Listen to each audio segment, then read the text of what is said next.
Bismillahirrahmanirrahim. Assalamualaikum warahmatullahi wabarakatuh. Saya Hanif Adam Setiawan dari Program Studi Hubungan Internasional Fakultas Humanora Universitas Darussalam Gontor ingin menjelaskan tentang Afrika untuk memenuhi mata kuliah Sistem Pemerintahan Politik Timur Tengah dan Afrika. Baik, pada penjelasan kali ini, pertama-tama saya akan menjelaskan tentang benua Afrika itu sendiri. Benua Afrika adalah benua terbesar kedua di dunia dan kedua terbanyak penduduknya setelah Asia. Dengan luas wilayah 30.224.50 km persegi, termasuk pulau-pulau yang berdekatan. Afrika meliputi 20,3% dari seluruh total daratan bumi. Dengan 800 juta penduduk di 54 negara, benua ini merupakan tempat bagi sepertujuh populasi dunia. Dengan populasi 1,3 miliar orang per tahun 2015, benua ini menyumbang sekitar 16% dari populasi manusia di dunia. Benua ini dikelilingi oleh Laut Mediterania Utara, Isthmus of Suez, dan Laut Merah Timur di timur laut, Samudra Hindia di tenggara, dan Samudra Atlantik di sebelah barat. Benua ini mencakup Madagaskar dan berbagai kepulauan. Benua ini juga berisi 54 negara berdaulat yang sepenuhnya diakui, 9 wilayah dan 2 negara dengan pengakuan terbatas atau tidak ada secara de facto independen. Mayoritas benua dan negaranya berada di belahan utara, dengan sebagian besar dan jumlah negara di bagian selatan. Adapun kita berbicara tentang wilayah selatan, terdapat suatu sejarah yang sangat menyita perhatian dunia pada saat itu, yaitu adalah politik apartheid di Afrika Selatan. Suatu diskriminasi rasial adalah masalah yang sangat besar dan terdapat di berbagai negara seperti di Amerika Serikat, di Inggris, dan yang paling dominan terdapat di wilayah Afrika Selatan dengan politik apartheidnya.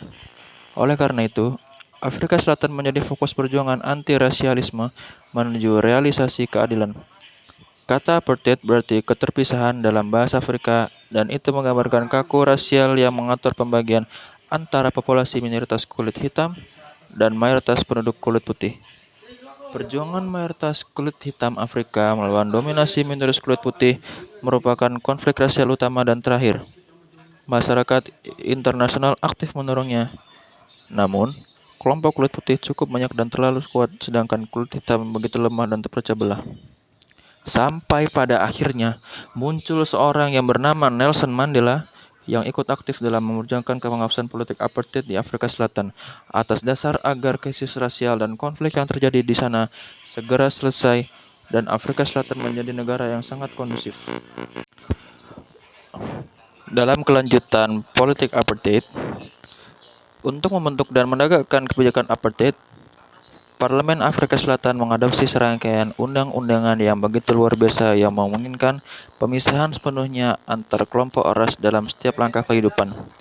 Secara sistematis, memangkas hak asasi manusia dan kebebasan dasar dari seluruh non-kulit putih, serta melindungi aparat keamanan dari keterbatasan hukum. Jutaan non-kulit putih, termasuk orang India, Pakistan, dan kelompok kulit hitam, terpaksa keluar dari wilayah putih untuk masuk bagian-bagian tersegregasi dalam berbagai kota di Afrika Selatan. Kebijakan apartheid Partai Nasionalis terus berlanjut dan semakin intensif di bawah pengganti Malan, Perdana Menteri Hendrik F.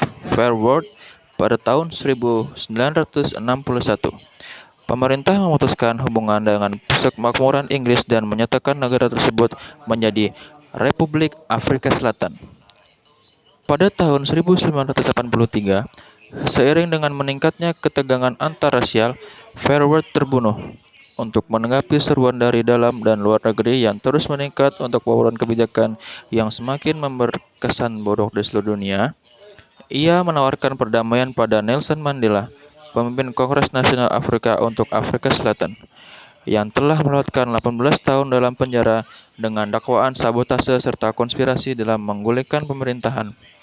Jika ia bersedia menghentikan kekerasan, Mandela menjawab dengan menyatakan ia tidak bersedia melakukan sampai pemerintahan melakukan inisiatif untuk meninggalkan apartheid dan menjamin hak-hak politik sepenuhnya bagi warga non-kulit putih Afrika Selatan.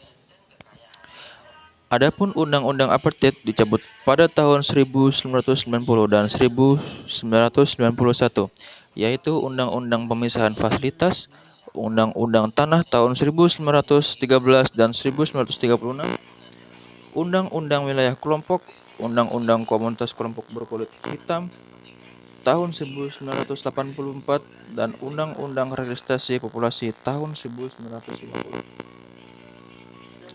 Partai Nasional Terbuka untuk Semua Ras dan ANC sepakat untuk menghentikan seluruh aktivitas terorisme.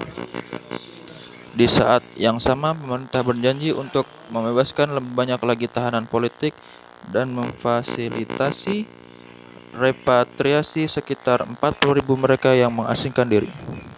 Baik, mungkin sekian dari saya untuk penjelasan tentang Afrika dan suatu fenomena atau politik yang di dalamnya.